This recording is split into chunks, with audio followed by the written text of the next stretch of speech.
नमस्कार, म वीरेन्द्र ओली। तत्कालीन एमाले र माओवादी राजनीतिक स्थिरता दिने भन्दै तालमेल गरेर निर्वाचनमा गए। निर्वाचनबाट झन्डै 2/3 बहुमत प्राप्त भयो, तर बहुमत प्राप्त सरकारले अहिले नेतृत्व गरिरहेको छ।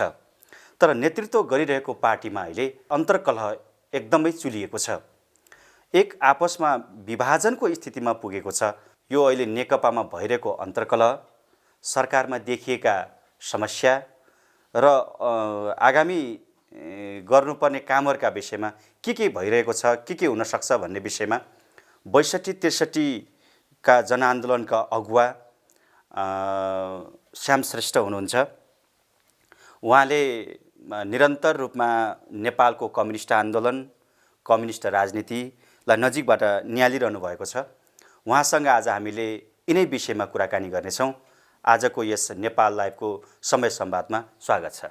धन्यवाद। श्रोताहरू सबैलाई नमस्कार। हामीले बुझेको कम्युनिस्ट पार्टी भनेको जस्तो कम्युनिस्ट पार्टीले सरकारलाई चलाउने हो भन्ने बुझिएको थियो। तर अहिलेको यो नेकपामा कस्तो पाउनु भएको छ? अहिले नेकपाले आफूलाई चाहिँ कम्युनिस्ट पार्टी नै ठान्न छोड्यो। आफैलाई कम्युनिस्ट पार्टी ठान्न छोड्यो मतलब के हो भनेदेखि कम्युनिस्ट पार्टीले त सांसदहरूको किनबेच गरेर हिँड्दैन। यस्तो देश नै महासङ्कटमा परेको बेलामा त्यस्तो खालको पार्टी फोड्ने अध्यादेश ल्याएर बस्दैन। त्यो ल्याउनुको मतलब के हो भने मैलाई कम्युनिस्ट पार्टी ठान्दिनँ भने हो। कम्युनिज्म भनेको त समुदायवाद हो। कम्युन भनेको समुदाय, कम्युनिज्म भनेको समुदायवाद। जे कुरामा समुदायको हित हुन्छ त्यो कुरा नि मेरो कुरा, समुदायको हित गर्ने कुराले मलाई पनि त हित गर्छ भन्ने सिद्धान्त, त्यो सिद्धान्तमा हिँड्ने मान्छेहरू कम्युनिस्ट अथवा समुदायवादी त्यो हुनुपर्ने हो। हाम्रोमा समुदायको हित कहिले पहिलो भएन। निहित स्वार्थ, निहित व्यक्तिगत स्वार्थ प्रधान भयो। त्यो प्रधान हुनको कारणले गर्दाखेरि अहिले यो झगडा देखा परिरहेछ। अहिले वास्तवमा केपी ओलीले जान्ने थियो भनेदेखि उनलाई कसले राम्रो काम गर्न सकेको थियो र? 2/3 बहुमत थियो उनीसँग। त्यो पनि माथिदेखि तलसम्म आफ्नै सरकार थियो। राम्रो काम गर्नको लागि यत्रो अवसर हुँदाहुँदै त्यो राम्रो काम गर्न छोडेर अर्काको पार्टी फोड्ने, त्यो पनि कोरोना भाइरसको महामारीको समयमा आफ्नै पार्टी फोड्नको लागि जमिन खडा गर्ने अनि सांसद किनबेच गर्न हिँड्ने पूर्व आइजिपीलाई लगाएर त यस्तो खालको यो तुच्छ खालको भयो नि। यो त कम्युनिस्ट पार्टी चाहिँ कम्युनिस्ट पार्टी नै रहेन भन्न खोज्नु भयो। कम्युनिस्ट पार्टीले आफैलाई कम्युनिस्ट पार्टी ठान्न छोड्यो भनेको होइन। नछोडेको भएदेखि त यस्तो खालको हरकत हुनै सक्दैन, सम्भवै हुँदैन, कल्पना नै गर्न सम्भव हुँदैन। देश महामारीको समयमा छ, सिङ्गो संसार महामारीमा छ, त त्यो बेलामा अर्काको पार्टी 2/3 बहुमतको झन्झन्डै भएको पार्टीले अर्काको पार्टी 2 संसद चोर्ने भन्ने कुरा कहाँबाट यस्तो आइडिया आउँछ? विचार कहाँबाट आउँछ यस्तो आइडिया? होइन, एउटा असम्मको विचार भयो नि। कुनै एउटा साधारण मान्छेले पनि कल्पना नगर्ने खालको विचार भयो। के छ भने नेकपामा अन्तर्कलह, द्वन्द्व एकदमै चरमचुलीमा पुगेको छ। यो चरमचुलीमा पुगेको अवस्थामा अहिले यो अन्तर्कलहको समाधान के होला जस्तो लाग्छ तपाईँलाई? के कसरी सल्टिएला? हरेक कुरा कज एन्ड इफेक्ट भन्छ क्या सिद्धान्तमा। कज यदि राम्रोसँग पत्ता लाग्यो भने आधा इफेक्ट पत्ता लाग्छ, आधा समाधान पत्ता लाग्छ भनेर भन्छ। यो कारण के हो भनेदेखि यतिखेर चाहिँ नि यो बेलामा जतिखेर कसैले पनि राम्रो काम गर्न सकेको थिएन। इभन प्रतिपक्षहरूले पनि ल यो कोरोना भाइरसमा हामी एक ढिका हुनुपर्छ भनेर साथ दिइरहेको स्थिति, पार्टीमा कसैले पनि चाहिँ कसैले पनि नबोलिरहेको स्थिति। त त्यो बेलामा यो जुन अध्यादेश ल्याइयो, 2वटा अध्यादेश ल्याइयो र पार्टीले सांसद किनबेच गर्नको लागि पार्टीका जिम्मेवार मान्छे र प्रहरीका जिम्मेवार मान्छेलाई नै खटाउने कामहरू भयो। त्यो यसको कज हो। यही कजबाट यो कुरा पैदा भएको हो। नत्र यो बेलामा यो कुरामा हात नहालेको भएदेखि यो अहिलेको विवाद पैदा हुने थिएन। विवाद पैदा नभएको भएदेखि यो अहिलेको राजीनामा, यो अहिलेको सत्ता छोड, अध्यक्ष छोड भन्ने कुरा आउने थिएन। विश्वव्यापी रूपमा सयौँको सङ्ख्यामा मान्छे मरिरहेका छन्। अहिले पनि नेपालमा लकडाउन भएको आज 1 महिना 6 दिन भएको छ। यो विवादित अध्यादेश किन ल्याउनु परेको होला? त्यसमा विवादित अध्यादेशको कारण दुईवटा लाग्छ। एउटा कारण के हो भने आफ्नै पार्टीमा अब यदि जथाभावी गऱ्यो भने पार्टी फोडिदिने भन्ने मनसा आए। किनभने त्यहाँ जुन महाधिवेशनबाट पारित चुनिएको केन्द्र समितिको 40% भन्ने शब्दावली जो पारिएको छ, यो महाधिवेशनबाट चुनिएको केन्द्रीय समितिको 40% किन भन्यो होला, होइन? त्यो त के हो भने आफ्नो पार्टी फोड्नको लागि हो। दोस्रो, अर्काको पार्टी फोड्नको लागि हो। यो मधेसी दलहरूमा पार्टी फोड्ने खालको पार्टीमा असन्तुष्टिहरू भएको त्यतिखेरै सबैलाई थाहै लागेको थियो कुरा थियो। त्यसलाई अब 40% भन्ने पछाडि फोड्नको लागि सही भयो, होइन? र त्यहाँ मधेसमा 2 नम्बर प्रदेशमा आफ्नै सरकार गठन गर्नको लागि पनि हो यसको त्यहाँसम्म पनि हो यसको। यी नै स्वार्थको कारणले गर्दाखेरि यो कुरा अध्यादेश आएको। मैले कुरा बुझ्न नसकेको कहाँनिर भने प्रधानमन्त्री केपी शर्मा ओलीले पार्टीको विधान, नियम, विधि मिचे भनेर पटक पटक चाहिँ प्रचण्ड, माधव कुमार नेपाल, झनाल खनालले भन्दै आउनुभएको छ। तर ती शक्तिहरू एक ठाउँमा हुँदै पनि उहाँलाई चाहिँ करेक्सन गर्न नसक्नुको कारण के हो? अब यो करेक्सन गर्न नसक्नुको कारण दुईवटा छ। एउटा कारण केपी ओलीको चरित्र, मान्छेको व्यक्तित्व भन्छ नि, त्यो व्यक्तित्व भनेको जेब्रा जस्तो व्यक्तित्व हो। केही गरे पनि टेम नहुने, केहीले पनि तालिम नहुने, जतिसुकै ठक्कर खाए पनि उही ढुङ्गामा फेरि ठक्कर खानको लागि तयार हुने, होइन? त्यो खालको एउटा व्यक्तित्व रहेको छ। अहङ्कारले ग्रस्त, अनि कसैका कुरा पनि सुन्नु नपर्ने, मुख खुला, दिमाग र कान बन्द, यो खालको व्यक्तित्व हो, होइन? यो व्यक्तित्वका कारणले गर्दाखेरि चाहिँ उहाँको पार्टीमा त्यो उहाँलाई कुरा सुनाउनुको लागि त सबै गएको देखिन्छ, तर कोही कुरा सुनाउनु लागि सक्षम भएको देखिँदैन। आफ्नै क्याबिनेटका मन्त्रीहरूले पनि उहाँलाई कुरा भन्न गाह्रो छ, भेट्न गाह्रो छ भनेर भनिरहेछन्। त्यो भनेको मतलब के हो भनेदेखि उहाँ ठुलो पर्खाल लगाएर बस्नु भएको छ। उहाँको त्यो जुन व्यक्तित्व हो, त्यो व्यक्तित्वको कारणले एउटा कुरा त्यो हो। अर्को कुरो पार्टी पद्धतिमा नहिँड्नुको कारणले। पार्टी पद्धति भनेको के हो भनेदेखि पार्टीमा टाइम टु टाइम बैठक रहन्छ।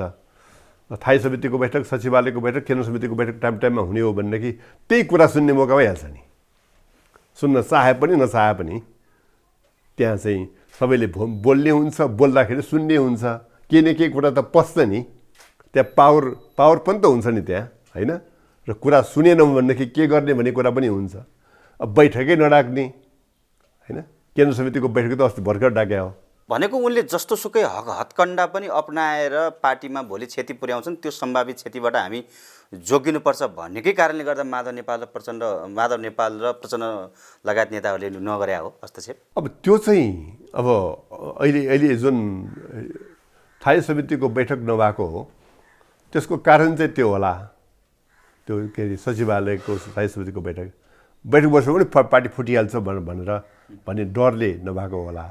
तर त्यो कुरा सुनाउनुको लागि असफल भएको चाहिँ त्यो कारणले होइन। सारा बौद्धिकहरू छन् उहाँलाई सहयोग गर्नुको लागि तयार छन्। 2/3 सरकारको लागि यतिखेर मद्दत गर्नुको लागि सारा नेपालका बौद्धिकहरू तयार छन्। तर उहाँकै पार्टीको बौद्धिकलाई डाकिन्न भनेर सबैको गुनासो छ। किन त? आफै बौद्धिक, आफै विज्ञ, जान्नुपर्ने कुरा जति जम्मै जानिसकियो, कसैसँग सिक्नु पर्दैन, कसैका कुरा सुन्नु पर्दैन भन्ने खालको एउटा मति छ नि। त्यो भनेको दिमाग बन्द भएको मति, कान बन्द भएको मति भनेको कारण त्यसले हो मैले, होइन? भन्दाखेरि त्यो दिमाग पनि बन्द छ, कान पनि बन्द छ। त्यसले आफैलाई विज्ञ ठानिरहेछ, कसैलाई कुनै विज्ञको राय सुन्नु पर्दैन। किन भनेको विज्ञ विज्ञ नै उनीले आवश्यकता ठान्दैनन् ठान्दैन कि विज्ञ नै आवश्यक विज्ञहरूले ठान्दैन सहभागिता विज्ञ नगराएको? नै आवश्यक ठान्दैन तर विज्ञको अभाव हो त नेपालमा 101 विज्ञ त छन् त विज्ञ त राख्दैन नराख्नुको कारण के हो त भनेदेखि सब विषयका आफै विज्ञ केपी ओलीजीले त अस्ति भाइरसबारे नि विज्ञहरूलाई लेक्चर गर्नुभयो त्यो त तपाईँको भाइरलै बन्यो त्यो के हो त भने मै विज्ञ भने हो नि त्यस कारणले यो जुन एउटा भाव छ यो भाव उहाँमा नहुनुपर्ने हो दोस्रो जनआन्दोलनको एउटा नागरिक अभियन्ता पनि हुनुहुन्छ अहिले महामारीको बेलामा सरकारले अहिले सरकार फेरबदलमा लागिरहेको छ यो बेलामा नागरिक अगुवा अथवा नागरिक आन्दोलनको पनि त केही भूमिका हुन सक्थ्यो नि एउटा कुरा के हो भनेदेखि देशभरि जागरुकता पैदा गर्नु सरकारको आफ्नो दायित्व छ हाम्रो पनि दायित्व छ नि मानिसहरूमा जागरुकता पैदा गर्नु अर्को सिङ्गो नेपाललाई यतिखेर अरू कुरामा लाग्ने होइन एकै कुरामा लाग्ने हो भनेर एक ढिका पार्नु त्यो पनि हाम्रो दायित्व हो हामी एक ढिका पार्नको लागि अग्रसर हो कोही पनि नागरिक आन्दोलनको व्यक्तित्वहरू तपाईँले समाजमा अलिकति विभाजन आउने गरी लागेको पाउनुहुन्न सब एउटै कुरा बोलिरहेछ त्यो पनि हाम्रो दायित्व नि हो र यतिखेर हामी विभिन्न विषयका विज्ञ पनि छौँ फेरि त्यो विज्ञता आफ्नो ठाउँबाट आफूलाई थाहा पाएको विज्ञता चाहिँ लेख मार्फत पत्रिकामा ऊ मार्फत इन्टरभ्यू मार्फत आफ्नो कुरा राखिदिनु पनि हाम्रो काम हो त्यो तिनवटा काम हाम्रो काम हो यतिखेर लकडाउनमा हामी सक्रिय हुन सक्दैनौँ बाहिर हामीले घरभित्र बसेर गर्न सक्ने काम भनेको यही तिनवटा हो यो नेकपामा अध्यक्ष प्रचण्ड माधव कुमार नेपाल झलनाथ खनाल लगायत नेताहरूले यो अध्यादेशको विषयमा चाहिँ सरको गरी विरोध गरिरहनु भएको छ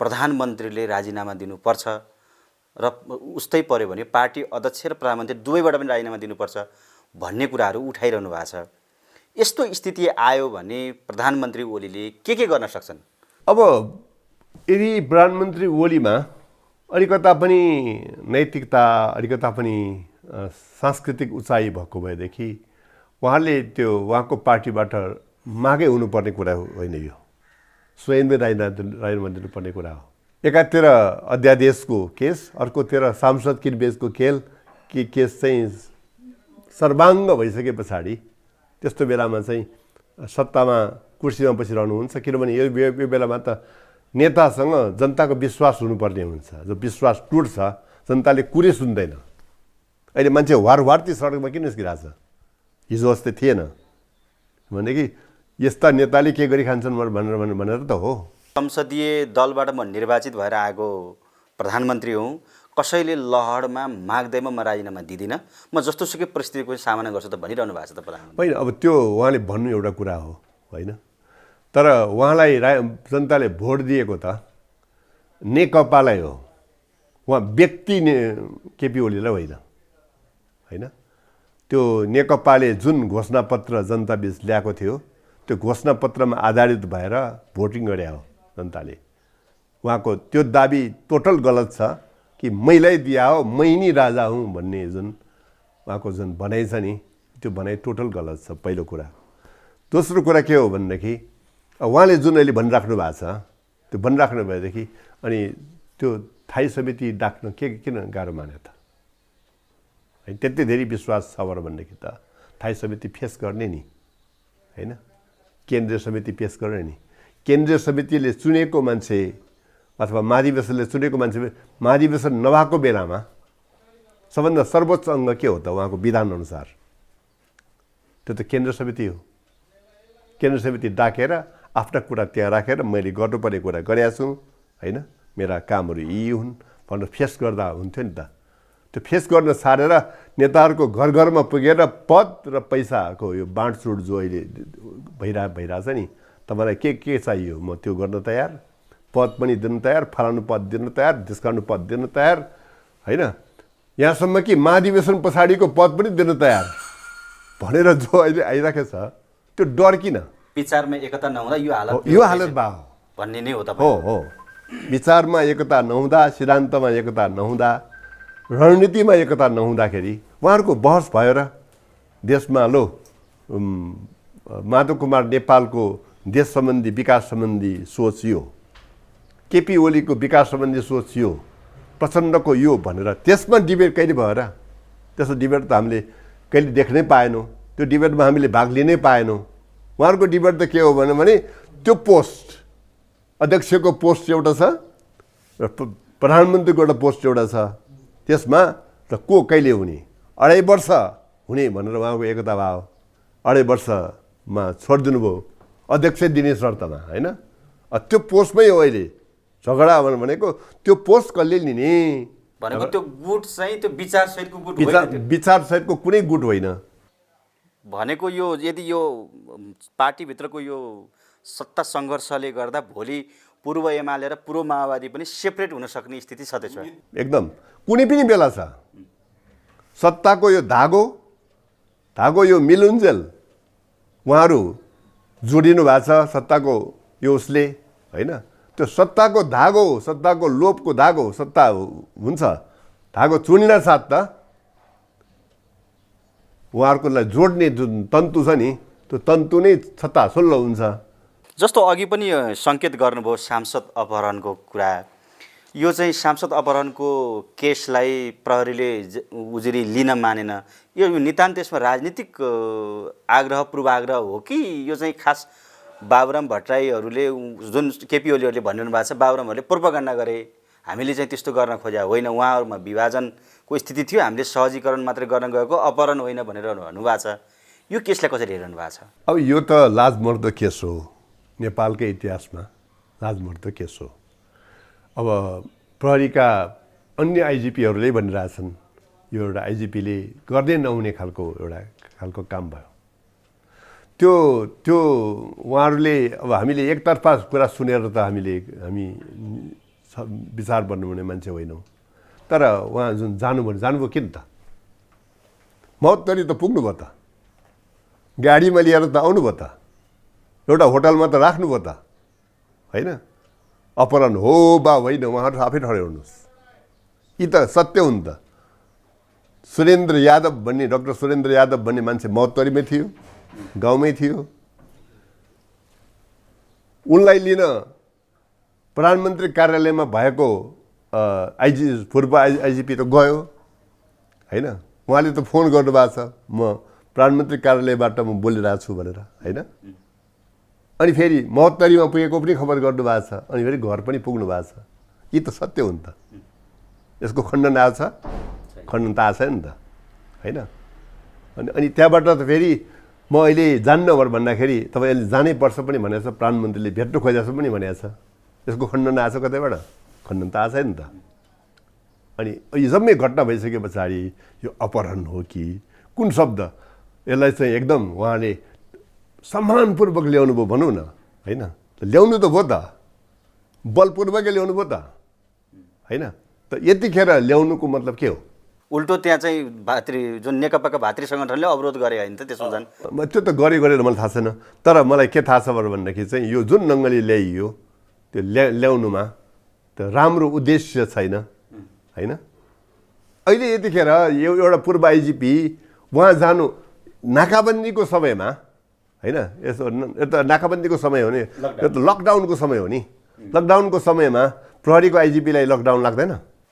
उहाँले त भक्तपुरको चाहिँ उद्धार गरेर पठाएको मात्र भन्नुभएको छ। फेरि त भक्तपुरमा उहाँ जानुभयो उद्धार गर्नलाई चाहिँ सिडिओबाट ल उहाँले प्राप्त गर्नु भयो होला, तर उहाँ उद्धार गर्न जानुभयो हो? जुन ढङ्गले उहाँले गरिराख्नु भएको छ त्यसले टोटल प्रहरी अर्गनाइजेसनलाई बदनाम गरेको छ। सबै प्रहरी त्यस्ता छन् भन्ने मलाई लाग्दैन। म प्रहरी संयन्त्रलाई विश्वास गर्छु, त्यसले राम्रो काम गरिरहेछ, त्यो अहिले फ्रन्टलाइनमा बसेर हामीलाई जोगाउने काम गरिरहेछ, त्यसलाई सलाम पनि ठोक्छु, किनभने त्यसका कारण नि हामी जोगिया छौँ नि, होइन? तर प्रहरी अर्गनाइजेसनमा बसेको हिजोको पूर्व आइजिपीले यो काम गर्ने हो? यो यसले चाहिँ हामी सबैलाई लज्जित पारेको छ। यो चाहिँ के हो भने देख्नेलाई भन्दा गर्नेलाई भन्दा देख्नेलाई लाज भने जस्तो कुरा हो। यो लाजै भएको छ। यो नेकपाको सत्ता बाहिर भएका नेताहरूले सरकारको आलोचना गर्दाखेरि चाहिँ मन्त्री पद पाउनलाई, अरू कुनै केही पाउनलाई गर्यो कि भनेर चाहिँ भन्ने गरे नि। तर जुन आलोचनात्मक चेत बोकेका मन्त्रीहरू अथवा सरकारमा भएका मान्छेहरूले चाहिँ यो अहिले भइरहेको व्यतिथिको विरुद्ध बोल्दै पनि नबोल्ने, यस्तो चाहिँ किन हुन्छ? यो सत्तामा बसेका मान्छेहरूले बोल्न नसक्ने स्थिति केले बनाउँछ? अब मान्छेलाई भयले पनि चुप गराउँछ, लोभले पनि चुप गराउँछ होइन। भय भनेको मलाई के दण्डित गर्छ कि भन्ने भय, लोभ भनेको म फेरि सत्ता पाउँदैन कि भन्ने, म फेरि मन्त्री पाउँदैन कि कुनै लाभको पद पाउँदैन कि भन्ने लोभ। मान्छेलाई चुप गराउने भनेको जहाँ पनि दुई कुराले चुप गराउँछ, या त लोभले या त भयले होइन। यहाँ पनि कुरा त्यही लोभ र भय हो भनेको आलोचनात्मक चेतलाई त्यहाँ चाहिँ आलोचना त सबै निमोटेर फालिदिने कुरा हुन्छ होइन। म त अब यो नेकपाको माथिदेखि तलसम्मको मान्छेहरूसँग सङ्गत पनि छ, चिन्छु पनि, तिनले भन्छन् पनि होइन। तिनको त्यहाँ हालत के छ, गाह्रो छ। जस्तो अब यस्तो अहङ्कार युक्त सरकार हुँदाहुँदै उसलाई हटायो भने त फेरि राजनीतिक स्थिरता हुन्छ। यो त 5 वर्षलाई बनायो भने कहाँ हटाउन मिल्छ भन्ने गरिन्छ नि त। फेरि सरकार हटाउनु भनेको साधारण कुरा हो होइन। अस्थिरता त अहिले भएकै छ नि, योभन्दा ठुलो अस्थिरता के चाहिन्छ? अब यति ठुलो बहुमत हुँदाहुँदै अर्काको पार्टी चलाएपछि अस्थिरता हुँदैन? यति ठुलो बहुमत हुँदाहुँदै आफ्नै पार्टी फुट्नको लागि अध्यादेश ल्याएपछि अस्थिरता हुँदैन? अस्थिरता नभएको ठाउँमा अस्थिरता भइरहेको होइन नि। यता अस्थिरता स्वयं प्रधानमन्त्रीले बास्केटमा राखेर नेपाली राजनीतिमा खन्याउनु भयो होइन र? अस्थिरता त त्यो हो। त अस्थिरतालाई अन्त गर्ने उपाय के हो भने यस्तो खालको या त प्रणालीमा पार्टी चल्नु पर्यो, अस्थिरता हुँदैन। देश पहिलो हो, समुदायको हित पहिलो हो होइन, पार्टीको निर्णय पहिलो हो भनेर त्यसरी चल्यो भने अस्थिरता रोक्न सकिन्छ। अब प्रणालीमा पनि नचल्ने, देशको हित पनि गोली मारो, समुदायको हित पनि गोली मारो, मेरै हित मात्र प्रथम भएपछि त अस्थिरता हुन्छ नि। भनेको यो सरकार गए पनि भोलि माधव नेपाल र प्रचण्ड बिचमा फेरि दुई ध्रुव हुन्छ, भोलि फेरि यस्तै कलह नै हुन्छ भन्ने नै। उहाँहरूले यो प्रणालीमा हिँड्नुभयो भने यस्तै हुन्छ। प्रणाली बदल्नुभयो भने फरक पार्न सकिन्छ। प्रणालीमा समस्या हो, प्रणालीकै समस्या हो नि यो, कुनै इन्डिभिजुअल समस्याको रूपमा म लिन्न यसलाई। किनभने यो अहिले जुन प्रणालीमा उहाँहरू हिँड्नु भएको छ के भने पार्टी निर्णयमा नचल्ने, पार्टी निर्णय भन्दा तपाईँको चाहिँ केन्द्रीय समिति भन्दा स्थायी समिति पावरफुल, स्थायी समिति भन्दा सचिवालय पावरफुल, सचिवालय भन्दा व्यक्ति केपी ओली पावरफुल वा व्यक्ति तपाईँको चाहिँ प्रचण्ड पावरफुल हुने भनेको के? त्यस्तो त उल्टो भयो नि। यो त यी जम्मैभन्दा सबभन्दा पावरफुल त केन्द्र समिति हुनुपर्ने, जो टाइम टु टाइम बस्ने।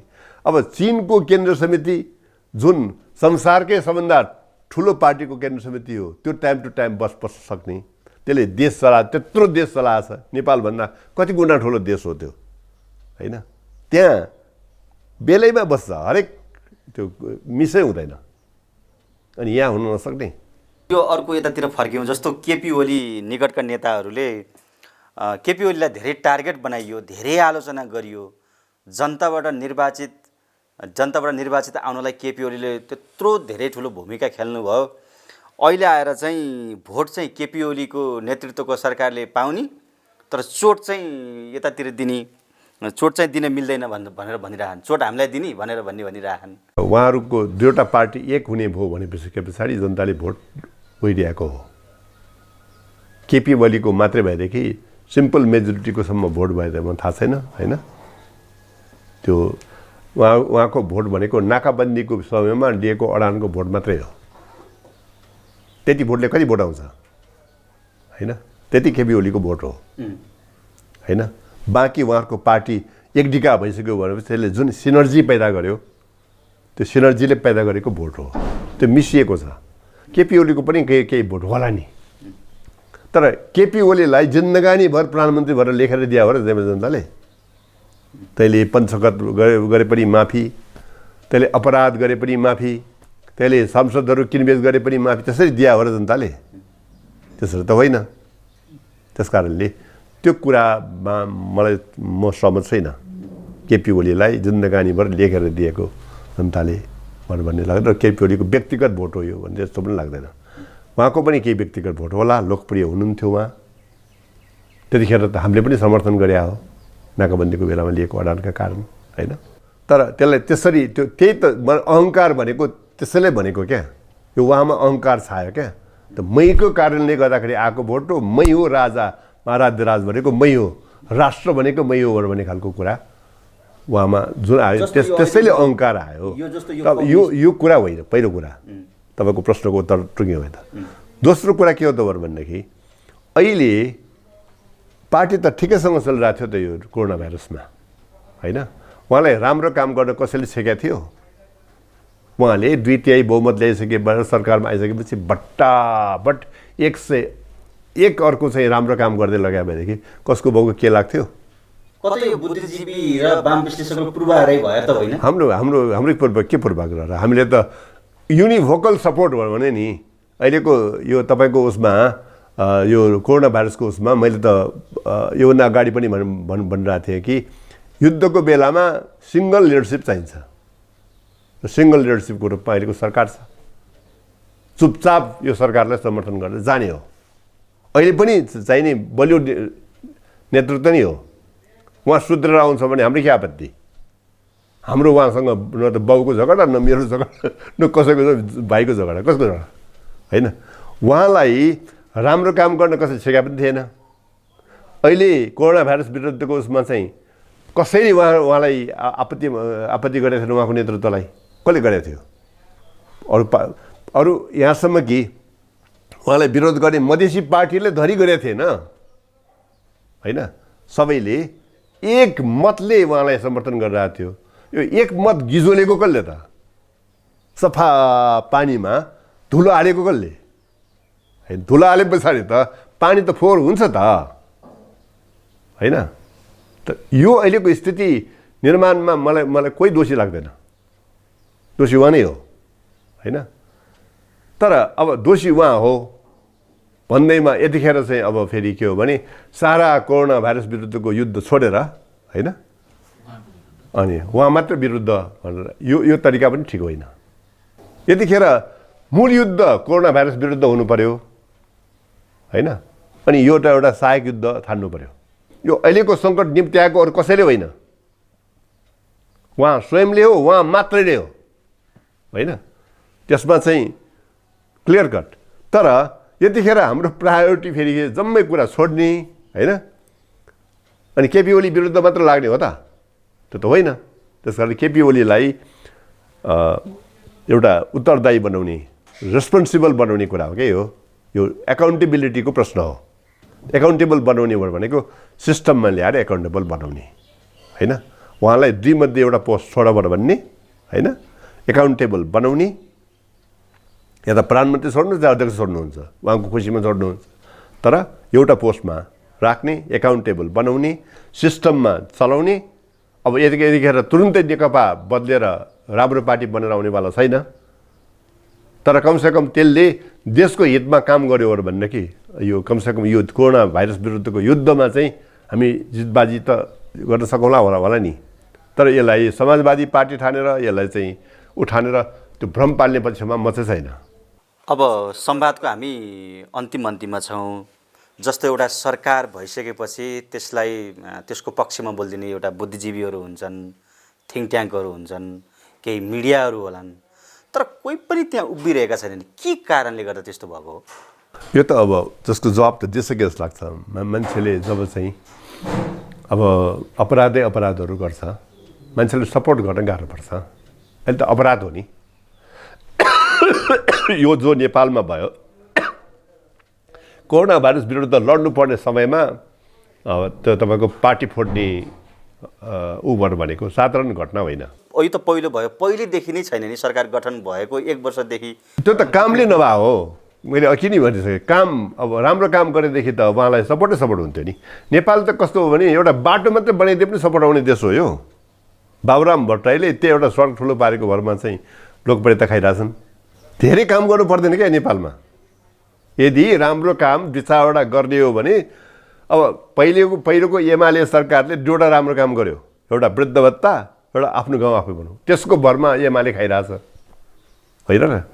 एमालेको लोकप्रियता अरू कुरा भन्ने ठाउँ नै कुरै छ नहुँदाखेरि त्यही डोटा हामीले ल्याएको हो त्यो भन्दै भोट लिँदै गरे होइन भनेपछि त त्यो डोटा कामले पनि मान्छेले बिर्सँदो रहेछ नि त राम्रो काम गर्ने हो भने बिर्सँदैन मान्छेले होइन अब पहिलो सरकारको पालामा अर्थमन्त्री भएको बेलामा सबभन्दा धेरै राजस्व ल्यायो भनेर बाबुराम भट्टराई भाइ होइन त्यस कारणले थोरै थोरै राम्रो काम गर्दाखेरि पनि अब कुलमान घिसिङले र जनार्दन शर्मा प्रभाकर मिलेर लोड सेडिङ खतम पारे जनताले त बिर्सिया छ नि त राम्रो काम एउटा मात्रै गर्दा पनि बिर्सँदैन नेपाली जनताले कामै नगरेर भयो यो होइन काम राम्रो गर्ने मन्त्रीलाई पनि झिकिरहेछ नराम्रो गरेर राखेको छ त्यो कारणले हो अरूको कुरा फलो गर्नु परेन हाम्रा कुरा फलो गर्नु परेन आफ्नो घोषणापत्र फलो गरे पुग्छ नि त अनि घोषणापत्र फलो नगरे पछाडि आफ्नो घोषणापत्र फलो नगरे पछाडि लेख्ने एउटा गर्ने त्यसको ठिक उल्टो गरे पछाडि होइन अनि आलोचना आउँदैन आलोचना त दिग्दर्शन भनेर सोध्नुपर्छ आलोचनाले जहिले पनि बाटो देखाउने पो काम गर्छ होइन आलोचना हाम्रो पनि भइरहेछ नि तर त्यो बाटो देखाउने कुरा हो मान्छेले आलोचनामा आफ्नो कुरा असन्तुष्टि मात्र पोख्या हुँदैन यसो गर्नु पर्यो पनि भने हुन्छ होइन त्यसलाई राम्रोसँग सकारात्मक रूपले लिने हो भनेदेखि यो सरकारलाई अझ पनि होइन आलोचनाले बाटो देखाउन सक्छ हरेक आलोचनालाई विरोध ठान्ने होइन अनि हरेक मान्छेहरूले औँला ठड्यायो भनेदेखि मेरो कुर्सीमै ताक्यो भन्ने होइन अब उहाँको कुर्सीलाई त कसले ताकेको थियो उहाँको कुर्सी त निष्कण्टक नेपालमा यति निष्कण्टक कुर्सी इतिहासमा कसैको थिएन त्यो निष्कण्टक कुर्सीलाई दाउमा लगाएको अरू कसैले पनि होइन होइन उहाँ स्वयंको आफ्नै धेरै सुबुद्धिले हो ज्यादा सुबुद्धि भयो त्यो सुबुद्धिले दाउमा लगायो अरू कसैले लगाएन यो लकडाउनको समयमा पनि हामीलाई समय दिनुभयो त्यसको लागि तपाईँलाई धेरै धेरै धन्यवाद मेरो पनि धन्यवाद मेरा कुरालाई तपाईँहरूले नेपाली जनतामाझ पुर्याउनुको लागि यहाँसम्म आएर मेहनत गर्नुभयो आज हामीले नागरिक आन्दोलनका अगुवा एवं नेपालको वाम राजनीतिलाई नजिकबाट निहाल्नुभएका श्याम श्रेष्ठसँग हामीले नेकपा भित्रको राजनीतिक अन्तर्द्वन्द अन्तर्कलह र सरकारका काम कारबाहीका विषयमा हामीले कुराकानी गऱ्यौँ आजको यस नेपाल लाइभको समय संवादबाट म बिदा हुन चाहन्छु हवस् त नमस्ते